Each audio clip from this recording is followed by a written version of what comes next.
네, 오늘 우리 주시는 본문 말씀 함께 읽도록 하겠습니다.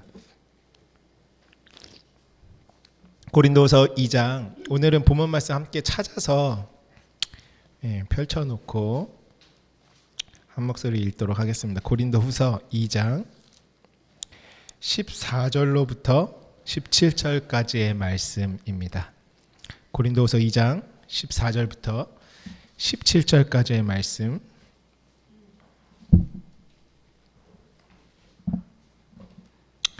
우리 한 목소리를 읽도록 하겠습니다. 시작. 항상 우리를 그리스도 안에서 이기게 하시고 우리로 말미암아 각처에서 그리스도를 아는 냄새를 나타내시는 하나님께 감사하노라. 우리는 구원받는 자들에게나 망하는 자들에게나 하나님 앞에서 그리스도의 향기니 이 사람에게는 사망으로부터 사망에 이르는 냄새요 저 사람에게는 생명으로부터 생명에 이르는 냄새라. 누가 이 일을 감당하리요? 우리는 수많은 사람들처럼 하나님의 말씀을 혼잡하게 하지 아니하고 곧 순전함으로 하나님께 받은 것 같이 하나님 앞에서와 그리스도 안에서 말하노라. 아멘. 오늘 성령 안에서 말씀이 혼잡하게 있는 것이 아니라 깨끗하고 순전하게 저와 여러분의 심령에 충만히 임하시기를 주님의 이름으로 축복합니다. 우리 지난 시간에 나눴던 것이 무엇이냐면 사흘 길은 어떤 길입니까? 평강의 길이다. 평강을 위해서 가는 길이 애굽과 광야와 가나안으로 말씀하신 사흘길, 또 우리가 방금 영상에서 봤듯이 뜰과 성소와 지성소로 열어놓으신 그 생명의 사흘길을 말씀하고 있습니다. 그것은 곧 평강의 길이다라는 것입니다. 여러분, 우리가 어떠한 일을 할 때에도요, 내 마음이 먹어져야 그 일을 하지 않습니까? 마음이 먹어지지 않았는데 그 일을 해야 된다면 정말 어렵고 힘들고 하기 싫은 일이 될 것입니다. 그렇지만 그 일을 온전히 성취하기 위해서는 내 마음이 절대적으로 그 일과 합하여진 마음으로 먹어질 때 그 일을 행하는 것이죠. 하나님께서 저와 여러분에게 베푸신 구원의 사흘길을 우리가 잘 가기 위해서 하나님이 우리에게 넣어주신 마음이 무엇이라고 했습니까? 팔복의 마음이다라고 했습니다. 그러니까 우리는 팔복의 마음을 너는 애통하는 마음이 있니? 나는 좀 긍휼이 있어. 그러면 같이 우리 무엇인가 해볼까? 이렇게 뭔가 각각에게 어떻게 달란트처럼 주어진 그런 마음을 말씀하시는 게 아니라 하나님의 사흘길을 가는 모두에게 하나님이 심령이 가난함부터 시작해서 화평에 이르고 8일의 삶, 곧 의로 말미암아 완성되는 그 여정 가운데 우리에게 어떤 마음을 먹게 하심으로 그 길을 가게 하십니까? 팔복의 마음으로 우리를 사흘길로 인도해 가신다라는 것이에요. 그렇기 때문에 성도에게는 모두 다 맺어질 열매가 무엇이냐면 하나님의 팔복의 마음이 우리 가운데 충만히 맺어져야 하는 것입니다. 그 마음은요, 그러니까 너의 마음으로 그 사흘길을 너의 마음의 상태로 비춰내고 보여줘 봐라. 그러면 우리는 보여줄 마음이 예수 그리스도 안에서 하나님의 마음으로 품어진 팔복의 마음이다라는 것이죠. 사실 팔복이란 것도 사람들이 붙인 용어죠. 성경에서 팔복이라는 어떤 뭔가 복주머니 같은 이미지는 아니죠. 무엇이냐면 정말 하나님이 나에게 성령께서 계속 지속적으로 부어주시는 마음이다라는 것이에요. 그 마음을 품은 자들은 하나님을 찾을 수밖에 없고 그 나라와 의에 목말라 할 수밖에 없고 하나님의 약속이 이루어지기를 간절히 사모할 수밖에 없는 복된 심령이 되는 것입니다. 팔복의 마음을 가진 자들은 첫 번째, 심령이 가난한 자가 천국이 그들의 것이며 마지막에 의로 말미암아 박해받는 자는 천국이 그들의 것이며 곧 하나님의 나라를 소유하게 될 것입니다. 오늘 그 팔복의 은혜가 여러분의 사흘길의 여정 가운데 충만히 부어지시길, 그 성령의 충만함으로 함께 하시기를 주님의 이름으로 축복합니다. 결국에 하나님이 우리에게 평강으로 인도하신다라는 것이에요. 여러분, 애굽에서요, 우리 출애굽기 12장 35절부터 36절 말씀 보시면 애굽의 보화들이 있습니다. 이스라엘 백성들이 애굽에서 나올 때에 우리 35절, 36절 함께 읽어볼까요? 시작. 이스라엘 자손이 모세의 말대로 하여 애굽 사람에게 은금 패물과 을복을 구하매 여호와께서 애굽 사람들에게 이스라엘 백성에게 은혜를 입게 하사 그들이 구하는 대로 주게 하심으로 그들이 애굽 사람의 물품을 취하였더라. 아멘. 이스라엘 백성들이 애굽에서 나올 때요, 그들이 그냥 몸과 가족들만 달랑 데리고 나온 것이 아니라 애굽 사람들에게 은혜를 입게 하셔서 애굽의 온갖 보물들을 다 가지고 나왔습니다. 집집마다 나가는 자들에게 자신의 집에 있는 가장 귀한 보물들, 은금들, 그리고 의복들을 다 패물들까지도 내어주면서 그 모든 것들을 소유함으로 말미암아 애굽에서 나왔다라는 것입니다. 애굽 안에 있을 때의 삶은 어떤 삶입니까? 그 은과 금이 자신들의 우상이 되어서 그것 하나 얻어보자고 열심히 종로로 타던 것이 애굽입니다. 그런데요, 하나님의 여정이 시작되자마자 무엇이 나를 따라옵니까? 애굽의 좋은 어떤 보화 같은 것들이 나를 따라온다라는 것이에요. 애굽 안에 있을 때는 내가 그것들을 따라가는 삶이었는데 애굽에서 하나님의 약속대로 나올 때에는 무엇이냐면 내가 주인이 되어서 나오는 것입니다. 여러분, 이 은금 패물이 광야 생활에 있어서 너무나도 중요하죠. 왜냐하면 아까 보신 성막을 만들 때 다 무엇 가지고 만들었습니까? 애굽에서 가지고 나온 은금 패물들과 의복들을 가져다가 그 천들을 가져다가 성막을 짓는 일을 했습니다. 너무 중요한 것이죠. 그러니까 인생에 우리의 삶에 주어진 우리가 추구하는 모든 것들은요, 딱 이렇습니다. 내가 그것들에 끌려간 삶인지 아니면 내가 주인이 되어서 이 땅의 모든 것들이 나의 구원의 여정을 이루게끔 돕고 협력하는 것들이 될 것인지, 그것이라는 거예요. 그래서요, 아직 애굽의 때가 벗겨지지 않은 이스라엘 백성들, 애굽의 그런 열신들 가운데 이방신들을 열심히 섬기며 살았던 그 애굽의 관습들로 젖어있던 자들은요, 이 은금 펨을 가지고 나와서 금송아지를 만들기도 합니다. 그러니까 하나님 말씀으로 말미암아 새롭게 기경되지 않은 심령들은 여전히 땅의 것들로 말미암아 자신의 정욕을 충족시키기 원하는 그 우상을 만든다라는 것입니다. 무엇이며 주종이 바뀌지 않은 것이죠. 무엇이 주인인지, 무엇이 종인지를 내가 여전히 종으로 있다라는 것입니다. 그렇지만 광야에 나와서 하나님의 언약대로 말씀대로 내가 허물어지고 하늘의 것으로 진리로 영원한 것으로 온전히 세움을 입는 자들은 이 땅의 모든 것들이 무엇입니까? 나의 언약을 이루는 그 사흘길의 여정에 협력하고 돕는 통로가 되어지는 것입니다. 여러분, 저는 여러분들이 세상의 것들에 지배받고 살지 않기를 주님의 이름으로 축복합니다. 말씀이 내 안에 있으면요, 그 말씀이 이 땅의 모든 것들을 다스려 나아갑니다. 왜 그것들이 나의 구원의 여정을 협력하는 역할을 합니까? 땅에 주어진 모든 것들은요, 하나님 알아가라고 주어진 그 이유이기 때문에 그렇습니다. 눈에 보이는 모든 것들은 보이지 않는 영원한 하나님, 곧 그 하나님과 하나 되는 구원의 여정에 정말 그것으로 말미암아 하늘의 것들을 발견하라고 주어진 통로들이기 때문에 그렇습니다. 그 비밀을 아는 자들은요, 하늘과 땅이 하나 되어서 모든 것이 합력하여 하나님의 약속이 이루어지기 위한 도구로 쓰임받게 되어져 있습니다. 여러분의 건강도, 여러분의 물질도, 여러분의 마음도, 생각도, 우리의 모든 이 땅에 주어진 하나님의 은혜의 것들이 오늘 그 나라와 의를 이루는 것에 귀하게 사용되는, 내가 주인으로서 살아가는 그 은혜가 충만히 임하시기를 주님의 이름으로 축복합니다. 그러므로 내가 주인이 되기 위해서는 철저하게 애굽에 있었던 모든 것들이 다 죽어야 하는 것입니다. 하늘의 것이 내 안에 충만히 채워질 때 우리는 주인으로 살아간다라는 것입니다. 땅에서 나에게 주어진 것들로 하늘을 깨달아 알면 그때 그 모든 땅의 것들은 모든 것이 합력하여 선을 이루는 약속의 도구들이 되는 것이고 나는 세상을 다스리며 살아가는 자가 되는 것입니다. 그 어떠한 것도요. 저와 여러 말씀 가운데 세워진 자들은 절대 세상의 것들이 나를 함몰시킬 수가 없습니다. 내가 그 길을 가면 모든 것들은 무엇입니까? 나를 따라오게 되어 있는 것입니다. 그 모든 것들을 다스리고 통치하고 나를 따라오게 만드는 그 영권과 물권을 소유하시기를 주님의 이름으로 축복합니다.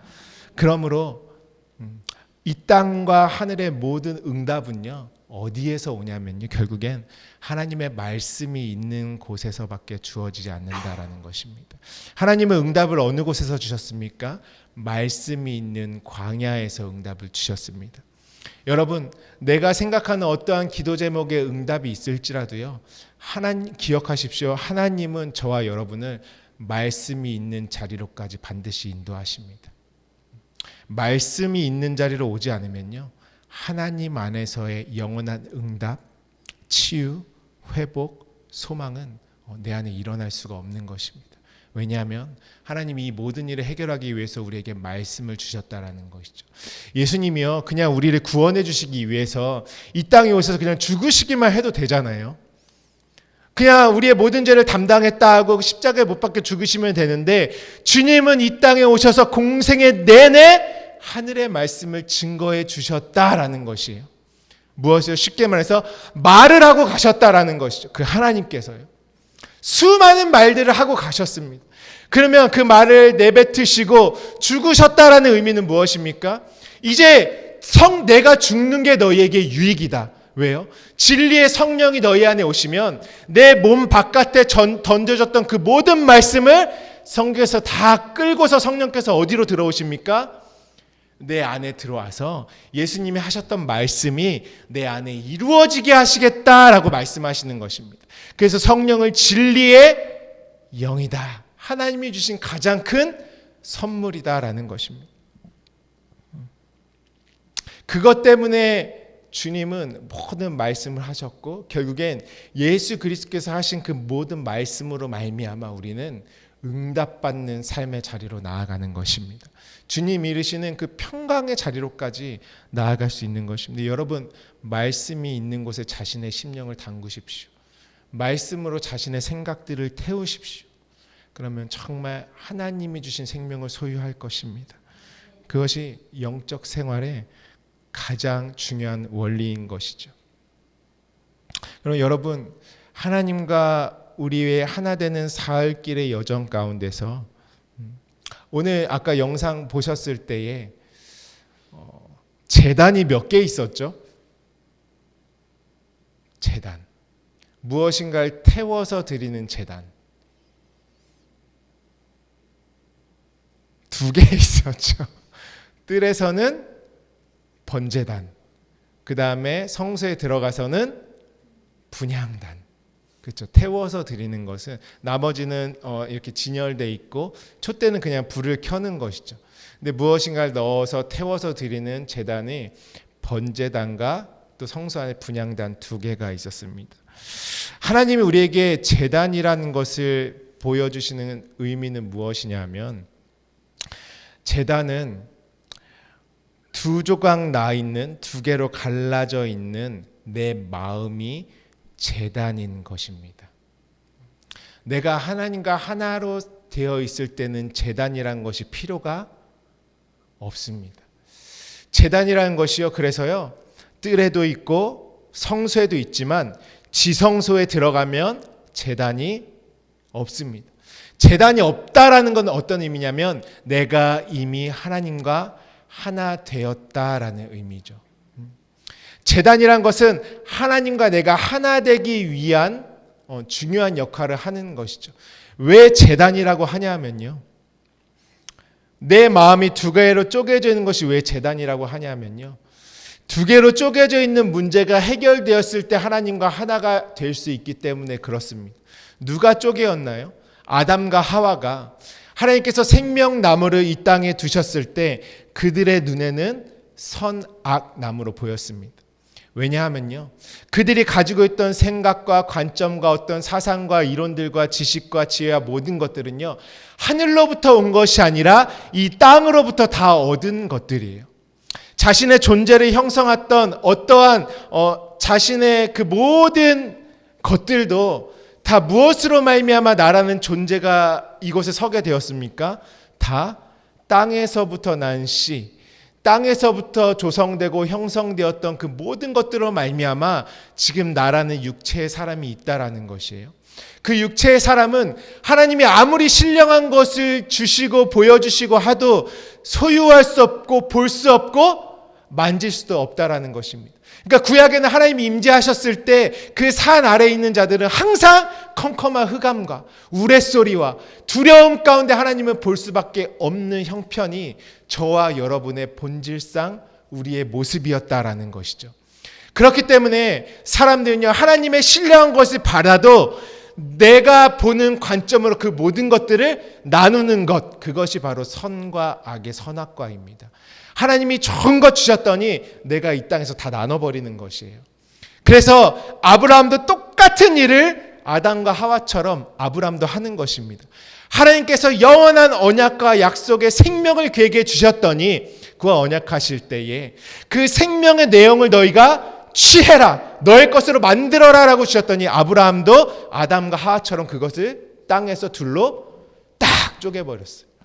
그 쪼개진 것을 제단이라고 합니다. 내 마음이 쪼개져 있기 때문에 하나님은 그 쪼개진 사이로 무엇이 지나갑니까? 하나님이 불로써 지나가시는 것이에요. 그것은 어떤 의미냐면 이 땅의 마음으로 하나님을 볼 수 없어서 하나님을 어떠한 신을 우상으로밖에 섬길 수 없는 너의 마음을 다 태워버리시겠다라는 것이 제단입니다. 그러니까요, 우리의 신앙생활은요, 제단에서 흠없고 점없는 거 드리라고 해가지고 그러지 말라는 거 아니에요. 저 옛날 어렸을 때는 막 헌금 다림질하고 장난 아니었어요. 주일날 하나님 새 거 드리려고, 좋은 거 드리려고 토요일날 엄마 아빠랑 같이 헌금 다림질하고 막. 그 마음 귀하죠. 제단이라는 것은요, 내가 나름대로 이 세상에서 좋은 것 갖다가 어떤 신에게 들여가지고 그 신을 좀 달래고 만족시켜가지고 내가 원하는 것을 받아내겠다 하는 그런 제단이 아닌 것입니다.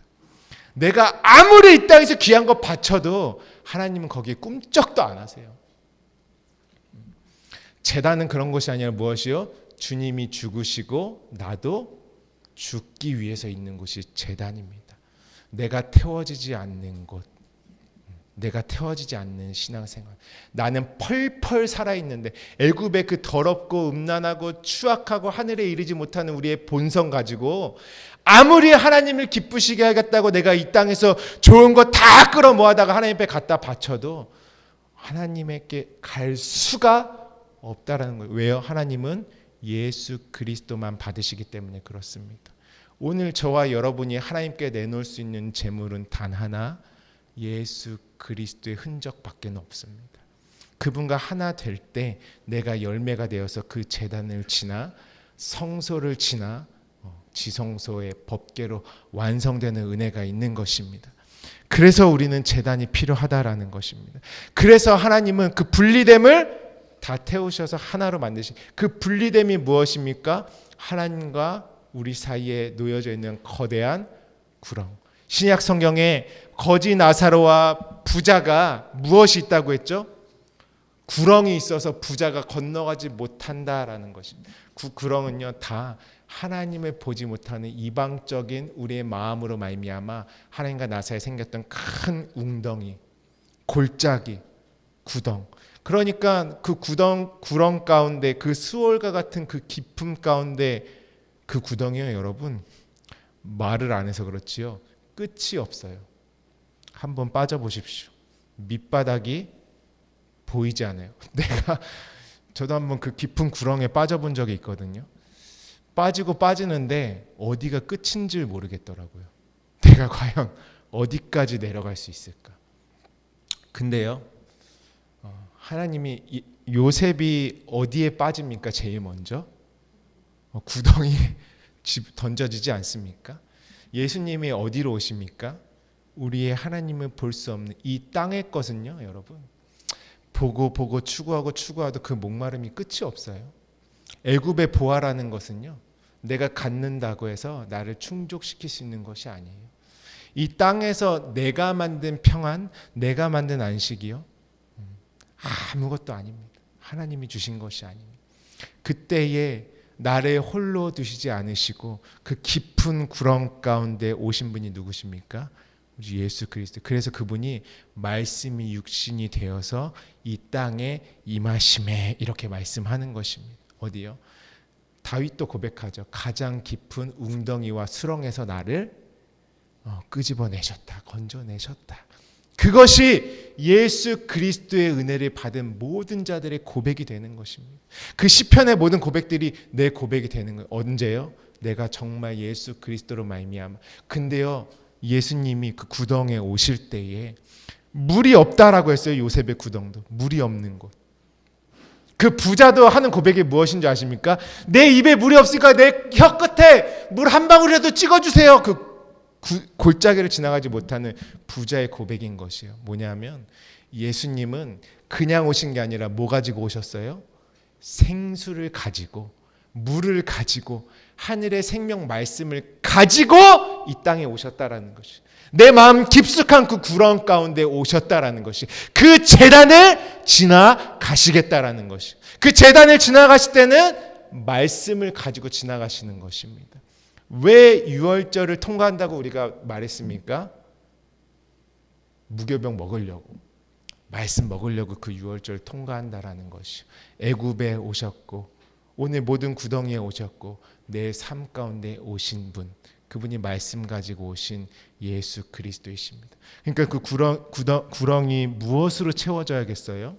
그분이 가지고 오신 말씀으로 채워질 때 내가 성전으로 물 위에 떠오르고 그 간극이 어떻게 됩니까? 모든 틈이 메워지는 것입니다. 골짜기가 다 메워지고 굽은 길들은 평탄하게 되는, 모든 높은 산들이 낮아지고, 그렇죠? 모든 것들이 다 평지가 되는 그 평강의 길을 여시겠다는 것이 하나님께서 저와 여러분에게 베푸신 은혜다라는 것이에요. 그래서 번제단이 필요합니다. 여러분, 우리 일평생에 우리가 예배할 때요, 어떤 이방 종교와 같은 제사가 아니라 정말 하나님의 말씀으로 내 모든 것들이 태워지고 새로워지는 그 은혜가 있으시기를 주님의 이름으로 축복합니다. 말씀이 임하면 반드시 내가 바뀐다라는 것이에요. 말씀을 충만히 채우신 분들은 아마 작년과 올해가 다를 것입니다. 우리의 처음 신앙과 지금 나의 모습이, 내가 바꿀 수 없던 모든 것들이 그 말씀이 나를 새롭게 하셨다라는 간증을 할 수밖에 없는 것입니다. 왜요? 그 모든 하나님과의 간극이 계속 메워지기 때문에 우리 가운데 공허함, 두려움, 불안함, 모든 실패와 좌절과 낭망이 내가 찾을래야 찾을 수 없어요. 왜냐하면 그 실패와 낭망은 구렁이 있을 때에만 느껴지는 것이거든요. 구렁이 메워지면요, 아무것도 찾을 수가 없어요. 내가 더듬어서 옛날의 기억들을 더듬으려고 해도 그 마음 자체가 없어지는 것입니다. 그러니까 너희는 옛 정리를 기억하지 말아라 라고 말씀하죠. 추억하지도 마라. 애굽에서의 그 삶들은 다 망각하고 잊어버려라 말씀하시는 것입니다.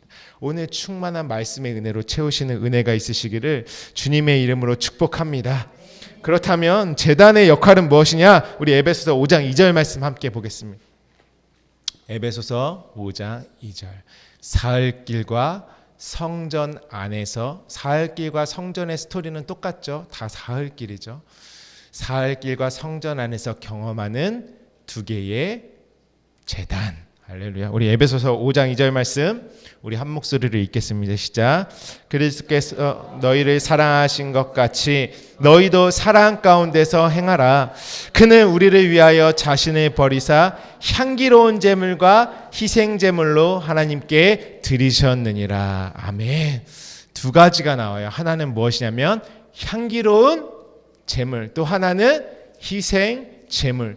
희생 제물은 어디서 드리는 것입니까? 성전의 뜰에서 번제를 안에서 짐승을 잡음으로 드려지는 것이죠. 향기로운 제물은 무엇입니까? 성소 안에서 분향단에 향품들을 세 가지의 향품을 넣어서 드려지는 향기로운 제물이다라는 것입니다. 예수님께서 이것을 다 행하셨다라는 것입니다. 그래서 성경에서 에베소서의 저자가 정확하게 말하죠. 아주 군더더기 없이. 너희도 그리스도께서 너희를 사랑하신 것 같이 이것이 그분이 베푸신 사랑인데 너희도 이와 같이 이 사랑 가운데 행해야 된다 말씀하시면서 그 사랑의 내용으로 하반절에 말씀하신 것이 무엇이냐면 자신을 버리셨는데 향기로운 제물 또한 희생 제물로 드리셨다라는 것입니다. 그러니까 내가 하나님의 사랑 받았어요 하면 어떤 내용을 잘 알고 있어야 됩니까? 제단의 의미를 잘 알 때 하나님이 나에게 베푸신 사랑이 무엇인지 우리는 정확하게 알 수 있는 것입니다. 그 은혜에 감격해서 구원의 기쁨에 기뻐 뛸 수밖에 없는 내가 되는 것입니다. 오늘 본문 말씀에서도요. 너희는 그리스도의 향기니 말해요. 근데요. 많은 사람들이요. 또 향기 생각하면 무엇 생각할까요? 내가 생각한 향기 생각해요. 다. 성경에서 말씀하신 그 향기의 내용을 가지고 있는 것이 아니라 그렇지 예수님 믿으면 향기 정도 내줘야지 이렇게 생각하면서 나름대로 향기를 내려고 착하게 살고 자기의 나름대로의 그 향기의 모습을 추구하며 살아간다라는 것이죠. 그럼 주님이 말씀하신 향기의 의미는 그 가운데 없잖아요. 그러니까 주님이 또 말씀하죠. 불법을 행하는 자들아. 그렇기 때문에 우리는 이 향기의 제물과 희생 제물이 무엇인지 잘 알아야 하겠죠. 보세요. 우리 먼저 이 번제단에서 드려지는 희생 제물은 무엇이냐? 우리 함께 보겠습니다. 희생 제사의 다음 페이지 보시면은 번제단에서 드려지는 거죠. 아까 그 영상에 나왔던 번제단에서 드려지는 희생이 우리가 레위기서가 너무 복잡하지 않습니까? 복잡할 것이 사실은 하나도 없죠. 수많은 제사의 종류와 내용과 법칙들이 나오지만 그거 다 누가 한 번에 이루시는 거예요? 예수님이 한 번에 이루시는 거예요. 근데 한 번에 이루시는 건데 왜 이렇게 각각의 이름들이 있냐? 그러니까 예수님이 이루실 때 다양한 의미들이 그 안에 들어가 있기 때문에 나누어서 설명을 해놓는 것이지 사실은 예수 안에서 한 번에 다 이루어지는 것이죠. 그러니까 쉽죠. 쉽습니다. 아주. 근데 자 보세요. 우리 사흘길이 화평을 향해 간다 그랬죠. 우리 모든 제사도 무엇을 향해 가는 것입니까? 화목제. 그래서 신약 성경에는요. 예수님의 제사 레위기서에 쫙 나열되어 있지만 하나만 말합니다. 뭐냐면 화목제만 말합니다. 신약 성경에서는요. 예수님이 번제 어린 양이 되셨느니라 소제 어린 양 제물이 되 화제 아무것도 안 나오고요. 다 화목제 하나로만 말합니다. 우리 한번 찾아볼까요? 로마서 3장 25절입니다. 로마서 3장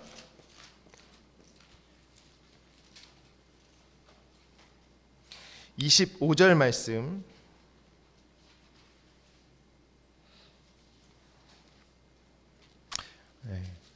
우리 한 목소리로 함께 읽어보도록 하겠습니다. 시작. 이 예수를 하나님이 그의 피로써 믿음으로 말미암는 화목제물로 세우셨으니 이는 하나님께서 길이 참으시는 중에 전에 지은 죄를 간과하심으로 자기의 의로우심을 나타내려 하심이니. 아멘. 무엇으로 세우셨다고요? 화목제물로 세우셨다고 말씀하십니다. 우리 한 말씀만 더 찾아보겠습니다. 요한 1서 4장 10절 말씀입니다.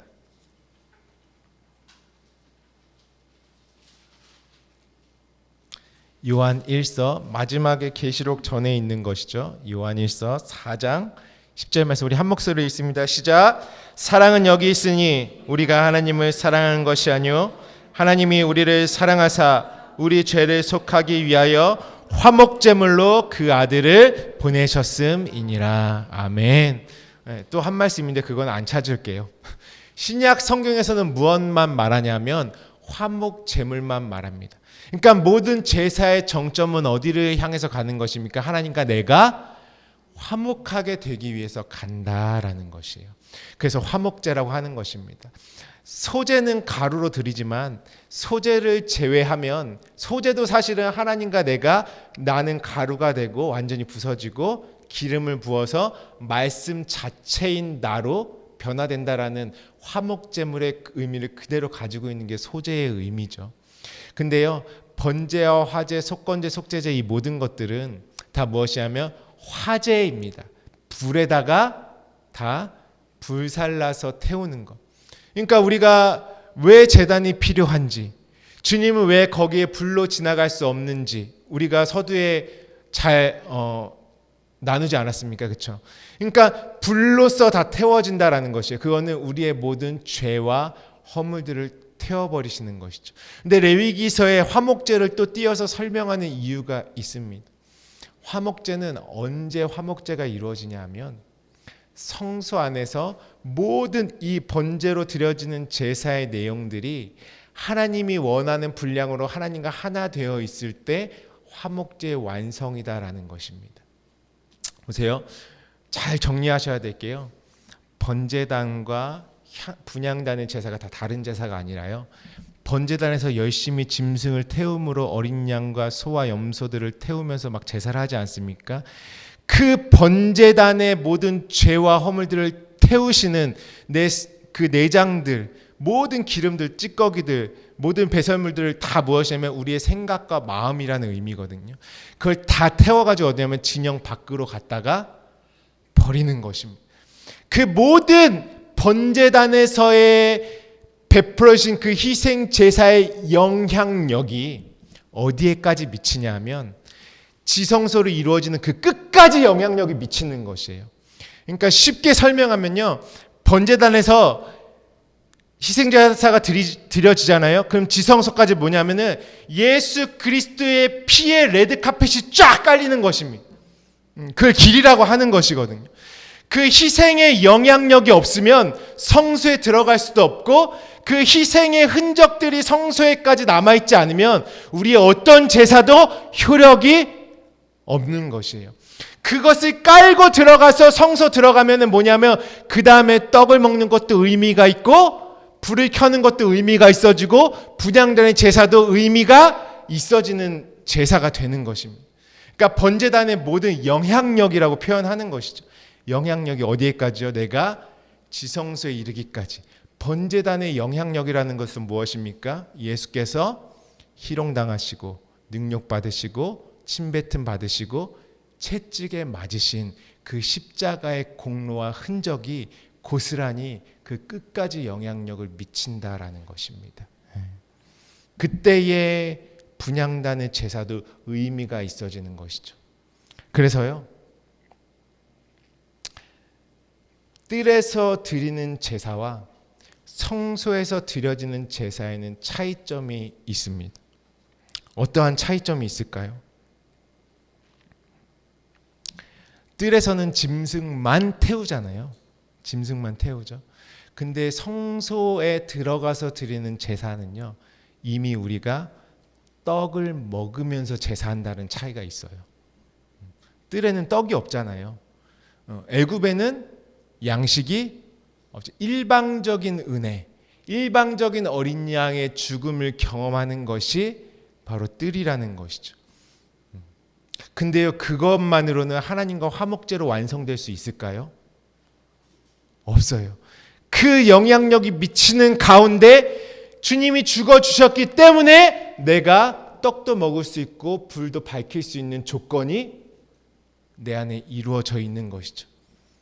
그래서 분향단, 성소에 들어가서 분향당의 제사를 하는 모든 자들은요, 떡 먹으면서 제사하는 것입니다. 불이 밝혀지면서 제사하는 것입니다. 완전히 다르죠. 번제단이 없었다면 거기로까지도 들어갈 수가 없었어요.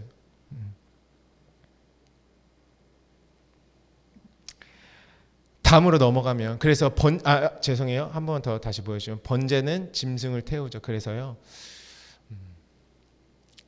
짐승의 소리들, 번제 자체의 향기는 뭐냐면요, 성경에서요, 사망의 냄새라고 합니다. 왜냐하면 죽을 때 나는 냄새잖아요. 성소에서는 향기라고 하죠. 번제단에서는 어떤 냄새가 날까요? 어떤 뭐 고기가 타는 냄새, 그리고 그 짐승의 피 비린내들. 그 다음에 어떤 소리입니까? 짐승이 죽어가는 소리. 끔찍한 현장이 번제단이죠. 제사를 드리는 사람도, 그것을 함께 집행하는 제사장들도 온몸에 무엇이 묻습니까? 짐승의 피에 젖는 곳이, 아주 끔찍한 현장이 성소의 뜰이라는 것입니다. 그래서 그것은 뭐냐면 사망의 냄새라 그래요. 근데 성소에 들어가면 그때야 비로소 향기라는 말을 씁니다. 그것을 힘입고 들어가는 것이죠.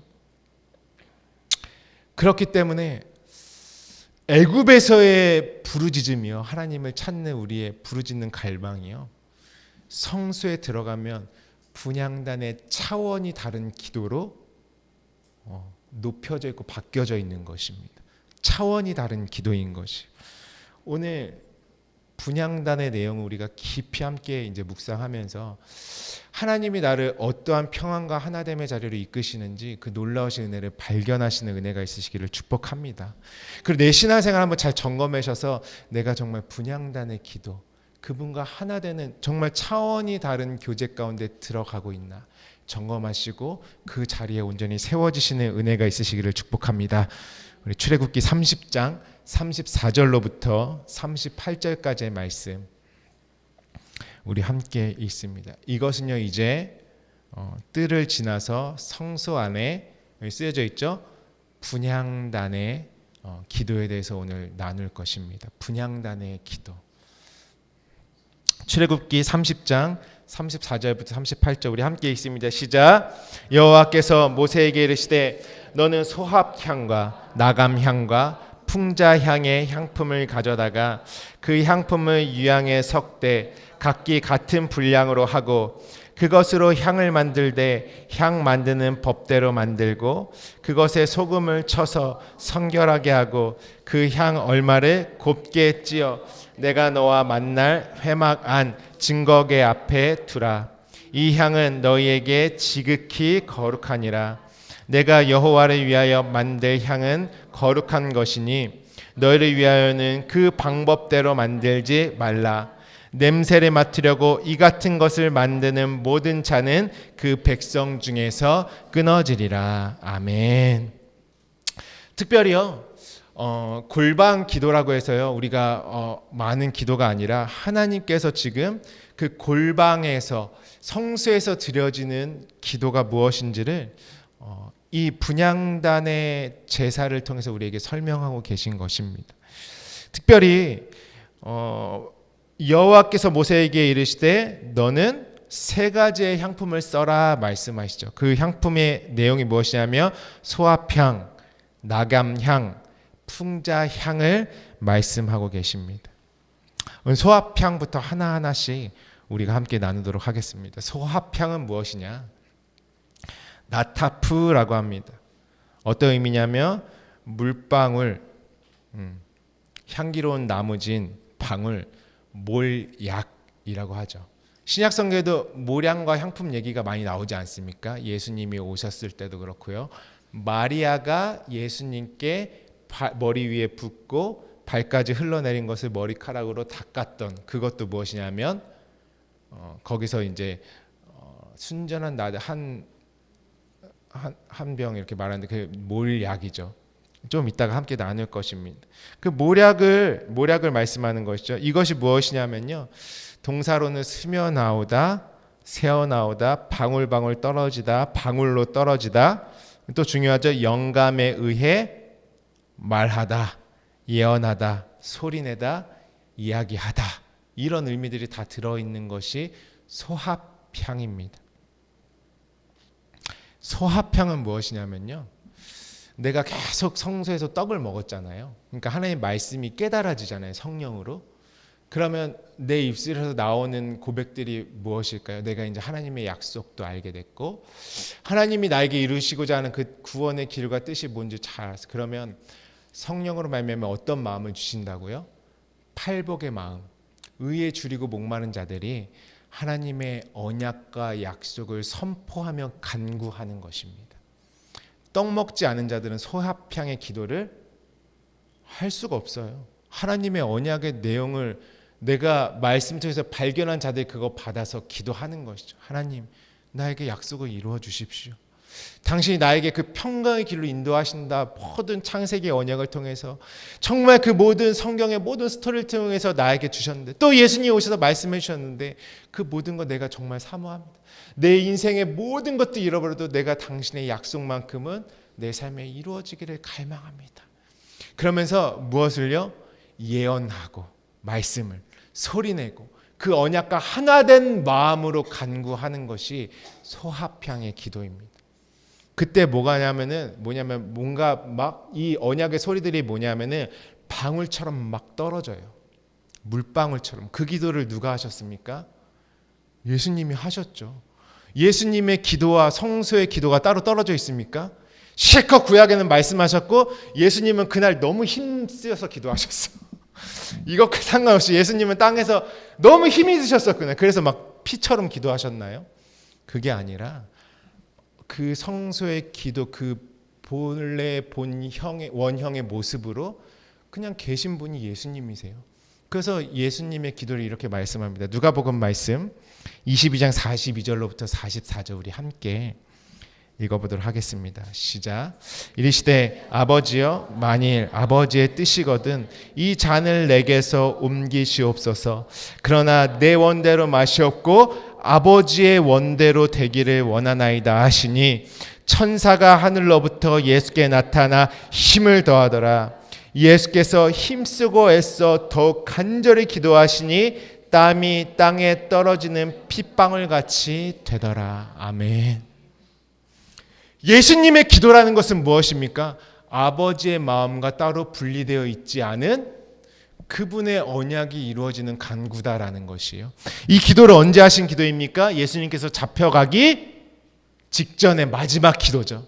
요한복음에는 이 예수님께서 잡히시기 직전의 마지막 기도를 완전히 확대해서 요한복음 17장에 다 기록해 놨습니다. 예수님께서 요한복음 17장의 기도를 마지막으로 하시고 요한복음 18장에 또 잡혀가시죠.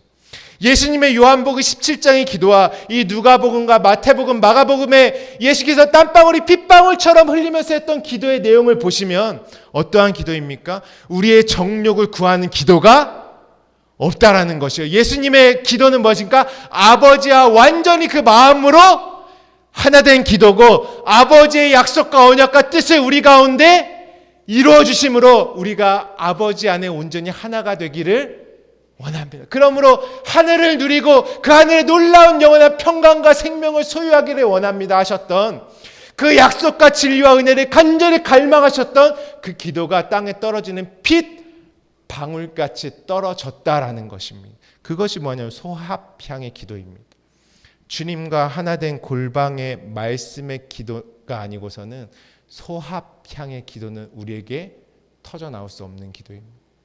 그분은 하늘의 진리 되신 분이 땅에 마치 비처럼 떨어지실 때는 땅에 임하실 때는 무엇으로 오셨습니까? 혈과 육에 속한 피의 사람으로 오셨습니다. 그러니까 영원한 그분의 진리의 물이 땅에 떨어질 때는 뭘로 떨어집니까? 피로써 떨어지는 거예요. 그러면 다시 거슬러 올라가면 피를 경험한 자들은 어디로 올라갑니까? 하늘의 생명수로 물로 올라가는 것이죠.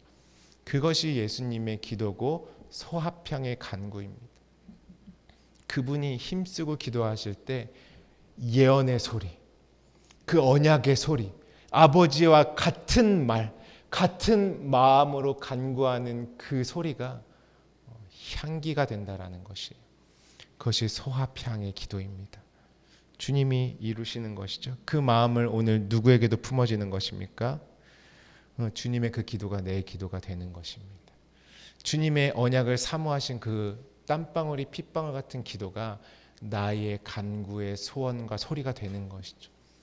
이 깊은 기도의 자리로 충만히 들어가신 은혜가 있기를 축복합니다. 여러분 내 기도가 어디에 속해 있는지 한번 보세요. 점검해 보시고 나의 원함이 정말 내가 의에 줄이고 목말라 하고 있는가. 그 말씀으로밖에 응답을 소유할 수 없는데 하나님의 주시는 그 언약의 기도가 여러분 안에 풍성한 간구와 소원이 되시기를 주님의 이름으로 축복합니다. 그것이 향기가 된다는 것이요. 이것과 함께 나타나는 것이 있는데 그것이 나감향입니다.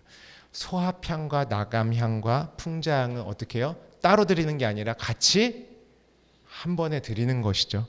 다음에 우리 나감향에 대해서 한번 보겠습니다. 나감향은요. 셰헬레트 해가지고 충격적인 소리에 의해서 껍질이 벗겨지다 이런 의미가 있습니다. 비늘과 껍질.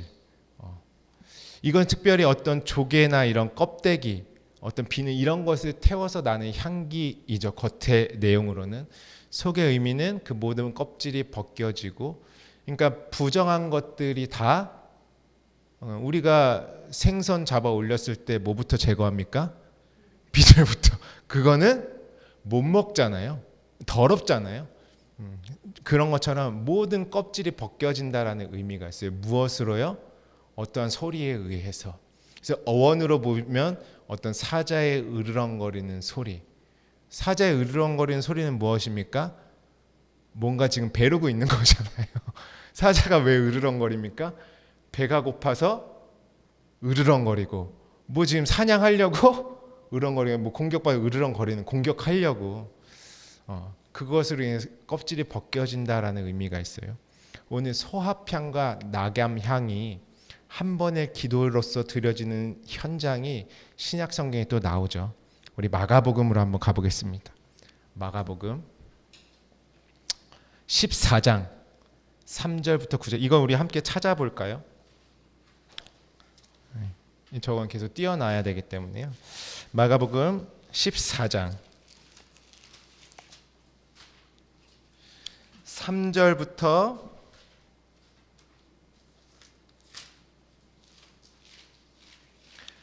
9절까지의 말씀 우리 함께 읽도록 하겠습니다. 우리 함께 읽습니다. 시작. 예수께서 베다니 나병 환자 시몬의 집에서 식사하실 때에 한 여자가 매우 값진 향유 곧 순전한 나드 한 옥합을 가지고 와서 그 옥합을 깨뜨려 예수의 머리에 부으니 어떤 사람들이 화를 내어 서로 말하되 어찌하여 이 향유를 허비하는가? 이 향유를 300데나리온 이상에 팔아 가난한 자들에게 줄 수 있었겠도다 하며 그 여자를 책망하는지라. 예수께서 이르시되 가만두라. 너희가 어찌하여 그를 괴롭게 하느냐? 그가 내게 좋은 일을 하였느니라. 항상 너희와 함께 있으니 아무 때라도 원하는 대로 도울 수 있거니와 나는 너희와 항상 함께 있지 아니하니라. 그는 힘을 다하여 내 몸에 향유를 부어 내 장례를 미리 준비하였느니라. 내가 진실로 너희에게 이르노니 온 천하에 어디서든지 복음이 전파되는 곳에는 이 여자가 행한 일도 말하여 그를 기억하라 하시니라. 아멘. 예수님께서 지금 나병 환자의 집에 들어가시는 이야기입니다. 나병 환자, 우리 원어부터 한번 볼까요? 나병이 어떤 거냐? 나갑향과 똑같은 의미를 가지고 있는 게 신약 성경의 나병이라는 것입니다. 나병이라는 것은 무엇이냐면요, 감각이 없는 것이잖아요. 그러니까 영적으로 하나님이 나병에 대해서 우리 영적 상태로 진단하고 계실 때는 어떤 의미냐면 하나님이 주신 하늘의 영적인 감각, 신령한 감각들이 완전 없는 상태. 왜냐하면 이 땅의 것들로 너무 두껍게 있다라는 것입니다. 애굽의 것들로 너무 두꺼워가지고 그 어떤 종교심들, 어떤 이 땅에서 자신의 의를 이루고자 하는 그 열심이 너무 강하다 보니까 하나님의 의를 몰라서 다 하나님이 보실 때에 벗겨질 것들밖에 없는 상태. 그러니까 세상의 것들로 너무 두꺼우니까 뭐가 느껴지지 않겠어요? 신령한 것들을 볼 수도 없고 느낄 수도 없고 영적인 감각을 완전히 잃어버린 상태가 바로 나병입니다. 이 나병 환자의 집에 예수님이 가셨다라는 것은 바로 그러한 상태에 있는 내 안으로 주님이 오셨다라는 것이에요. 오셨다. 그때에 누가 나오냐면 마리아가 향유, 곧 순전한 나드 한 옥합이라고 합니다. 이 향유가 원어로 보면 모략입니다. 아까 봤던 소합 향. 그러니까 나병 환자도 나고요. 마리아도 나예요. 내가 비록 세상 거에 막 있지만 이 마리아의 의미가 어떤 의미냐면요. 이제 예수께서 죽으시는 그 희생의 의미가 뭔지 알았어요. 그래서 뭐냐면 이 지금 향유를 드린다는 것 자체가 뭐냐면 예수님이 말하죠. 이는 내 장례를 준비하는 것이다. 그럼 마리아의 고백으로서는 뭐냐면 내가 주님과 함께 죽겠습니다. 그 고백을 하는 것입니다. 왜 이 고백을 할까요?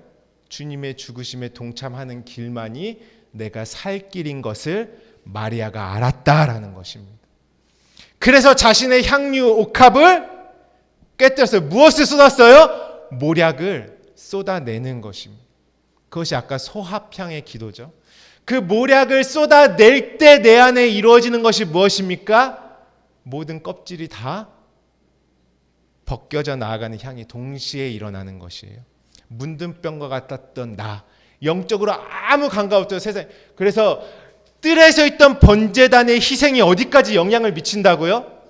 지성소. 그러니까 내 그 흔적을 받지 않은 자들은 아무리 기도해도 언약을 해도 내 몸 바깥에 있는 것에 응답이 없다라는 거예요. 왜냐하면 예수의 죽으신 그 희롱과 능력과 침뱉음과 채찍의 흔적이 없기 때문에 그렇습니다. 그러면 번제단에서 이루어진 그 흔적은 그 금양단까지 고스란히 그 카페트, 보혈의 카페트 가운데 영향력이 있어서 내가 기도할 때 이 영향력으로 말미암아 나의 모든 허물들이 다 그분의 공로로 찢겨지고 그뿐만 아니라 이제 떡을 먹었잖아요. 그러니까 하늘의 것들을 옷 입고 채워져서 내가 완전히 자유함과 기쁨을 누리는 그 간구가 되는 것입니다.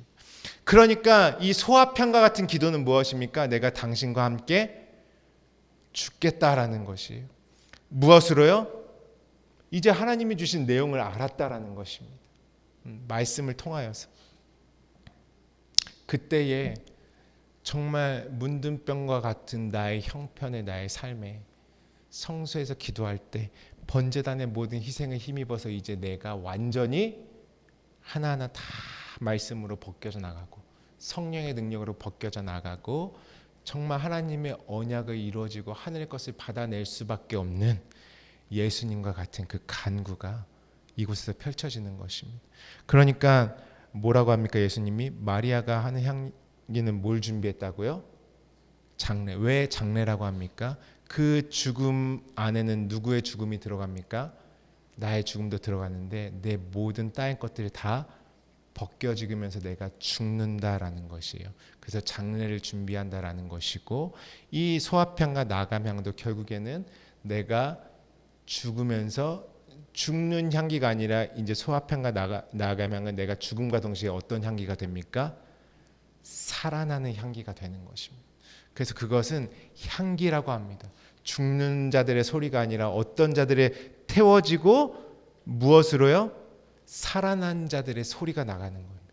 산자들의 소리, 산자들의 외침, 진리의 소리, 진리의 외침, 그 살아있는 향기. 그래서 그것을 향기라고 하는 것입니다. 향기가 나는 것이죠. 비늘이 벗겨진 사람이 또 누가 있을까요, 여러분? 그죠? 바울 사울이 다메섹 도상에서 누구의 소리로 말미암아 비늘이 벗겼습니까? 사울아 사울아 왜 나를 핍박하느냐. 그 예수 그리스도의 소리로 말미암아 이제 아나니아라는 사람을 통해서 그에게 하늘의 진리를 전하고 그가 있었던 모든 율법의 행위의 그 제단의 일들을 멈추고 그의 눈에 비늘이 벗겨지는 것입니다. 그분의 말씀의 음성으로 말미암아 모든 비늘들이 다 벗겨지는 것이 그것이 나감향입니다. 소합향과 나감향인 것입니다. 그럼 완성되는 것은 무엇이냐? 풍자향이겠죠. 마지막 우리 풍자향 한번 볼까요? 풍자향 헬베나에서 어떤 의미냐면 향기로운 기름진 것 같은 살이 찌다. 쉽게 말해서 성소에서 목마름과 주림과 입혀진 거 다 채워지면 어떤 상태가 돼요? 하늘의 것으로 배부른 상태가 되잖아요. 그게 배부른 자들의 고백이 풍자향입니다. 소합향과 낙야향으로 완전히 땅의 것이 죽고 하늘 것이 채워지면 뭐가 채워지냐면 성령의 기름으로 충만하다, 이 말씀이에요. 하늘의 양식으로 충만하다, 다 같은 의미죠. 진리의 생명수로 충만해졌다, 다 같은 말이죠. 그래서요, 떡상에 있는 떡에도 다 기름을 칠하고요, 그 금촛대에도 다 기름을 채우고요, 그 다음에 마지막 이 분향단에도 기름을 채웁니다. 그 다 뭐냐면 성령의 기름 부으심과 말씀의 능력과 하늘의 양식으로 충만해졌다. 그때 함께 나오는 것이 풍자향입니다. 소합향과 나감향을 통해서 뭐냐면 내가 배부른 자, 풍자향이 돼요. 하늘의 것으로 배부른 자, 땅의 것으로 완전 죽은 자는 7의 언약이 이뤄서 어디로 들어가냐면 그 향기가 되어서 지성소로 들어가는 것입니다. 그러므로 지성소에 가득 찬 그 분향단의 향기는 사망의 소리, 사망의 냄새는 없다라는 거죠. 더 이상 죽는 소리가 없어요. 산자들의 소리, 영원한 생명의 소리, 은혜의 소리만 나는 것, 그것이 풍자향, 배부른 자들이 되는 것입니다. 모든 줄인 자들과 목마른 자들을 배부르게 하시겠다는 약속이 이렇게 성취되는 것이죠. 이것이 성도의 기도가 되는 것입니다. 근데요, 이 성소에서 분향단에서 너희가 태워라라는 그 향기와 지성소 안에서 그 향기가 올라간 상태의 향은 성경에서 다르게 말하고 있습니다. 우리 한번 아가서 2장 한번 가보겠습니다. 아가서 2장 13절 말씀.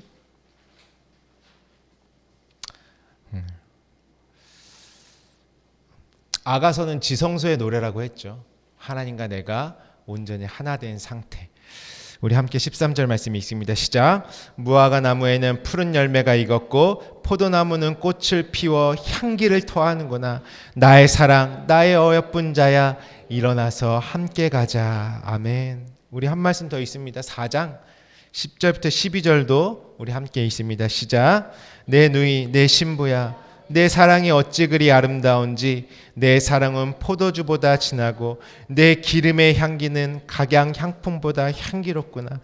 내 신부야, 내 입술에서는 꿀방울이 떨어지고 내 혀 밑에는 꿀과 젖이 있고 내 의복의 향기는 레바논의 향기 같구나.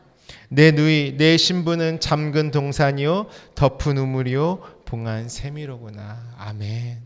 지성소에 나는 향기, 그것은 지성소를 가득 법궤를 메운 그 향이다라는 것이에요. 근데 우리 다음 페이지를 한번 보시면 완성된 호흡의 향기인데요. 출애굽기에서 아까 우리 나눴던 하나님이 소합향과 낙야향과 풍자향으로 드려라 했던 향기는요, 카타르라고 합니다. 그 향기는요, 뭐냐면 어떤 의미냐면 불을 내고 향을 피우는데 점령자들을 몰아내다, 뭐 이런 의미도 함께 있어요. 그 기도는. 근데 아가서의 향기는 뭐냐면요, 레아흐 루아흐입니다. 뭐냐면 하나님의 영. 어떤 향기냐면 하나님과 내가 함께 호흡한다라는 향기예요. 그러니까 그분과 내가 이제는 완전히 화목제를 이루고 7일의 안식을 언약을 다 이뤄서 7일로 완성돼서 8일의 삶으로 나아가는 그 자들의 향기. 오늘 본문 말씀에 무엇이라고 말씀하고 있습니까? 너희는 그리스도의 향이니, 그 향기. 그것이 아가서에서 나는 향기입니다. 이들의 향기는 무엇입니까? 하나님과 같은 호흡을 갖고 있기 때문에 하늘의 소리밖에 안 나와요. 말씀을 혼잡하게 하지 않아요. 그냥 하나님의 말씀과 그 순전한 떡 그대로 함께 주님과 함께 소리를 내고 호흡을 하고 삶을 살아가는 그런 자가 뭐냐면 아가서의 향기로까지 완성되어 있는 것입니다. 성소의 향기가 지성소를 뚫고 들어가면 그 향기는 다 레아흐, 루아흐, 하나님의 진리의 영으로 하나 된 향기만 나오는 것입니다. 오늘 하나님은 저와 여러분을 이 아름다운 향기로 완성하시겠다고 작정하셨습니다. 그래서 항상 우리를 그리스도 안에서 이기게 하시고 우리로 말미암아 각 처에서 그리스도를 아는 냄새를 나타내시는 하나님께 감사하노라. 우리는 구원받는 자들에게나 망하는 자들에게나 하나님 앞에서 그리스도의 향기니, 그렇게 말씀하고 계신 것이죠. 이 사람에게는 사망으로부터 사망에 이르는 냄새요, 저 사람에게는 생명으로부터 생명에 이르는 냄새라. 누가 이 일을 감당하리요? 우리는 수많은 사람들처럼 하나님의 말씀을 혼잡하게 하지 아니하고 곧 순전함으로 하나님께 받은 것 같이 하나님 앞에서와 그리스도 안에서 말하노라. 혼잡하지 않은 말, 그분과 하나 된 진리의 말, 이것을 가진 자가 곧 평안과 안식을 이룬 자요, 그리스도의 향기가 된 자들이 되는 것입니다. 오늘 여러분, 우리의 기도와 간구가 하나님의 말씀 안에서 진짜 풍자향과 나감향과 또 어떤 첫 번째 소합향과 나감향과 풍자향이 저와 여러분의 진정한 말씀의 기도가 되기를 주님의 이름으로 축복합니다. 그래서 골방에서는 누가 기도하냐면 제사장들이 기도한다라는 것이에요. 그들은 말씀 펴놓고 땅의 것들은 망각하면서 하늘의 것들을 받는 그 기도를 한다라는 것입니다. 그들이 왕 같은 제사장들이고 곧 하나님과 하나로 호흡하는 자들의 그 아름다운 기도의 열매인 것입니다. 이런 자들은요, 우리가 뜰의 관점에서 쉬지 말고 기도하라 생각하면 뜰에서 있는 관점으로는 무엇입니까? 진짜 내가 작정하고 시간 딱 재놓고 안 쉬고 막 기도해야 되잖아요.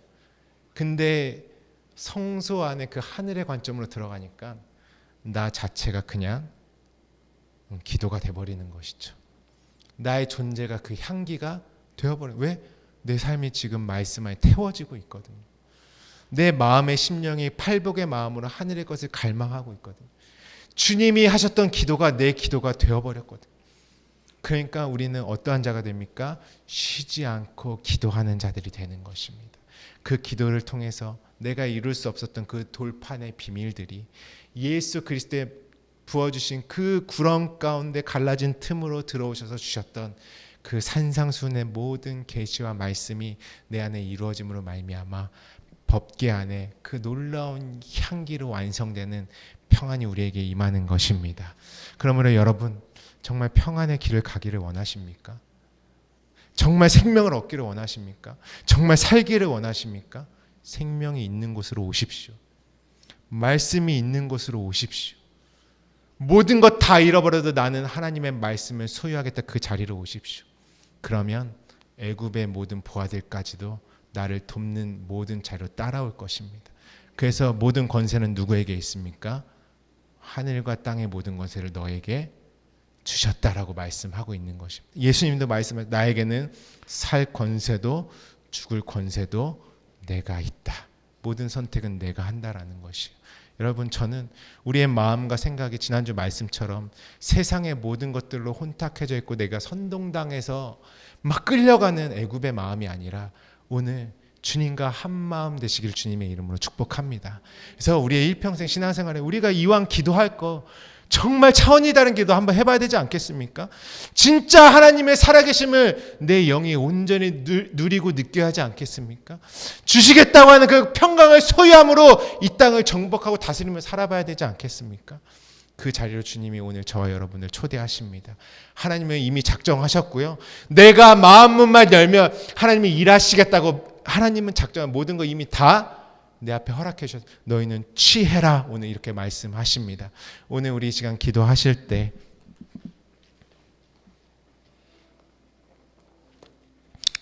저는 오늘 저의 하나님의 마음으로 여러분에게 이렇게 선포하고 싶습니다.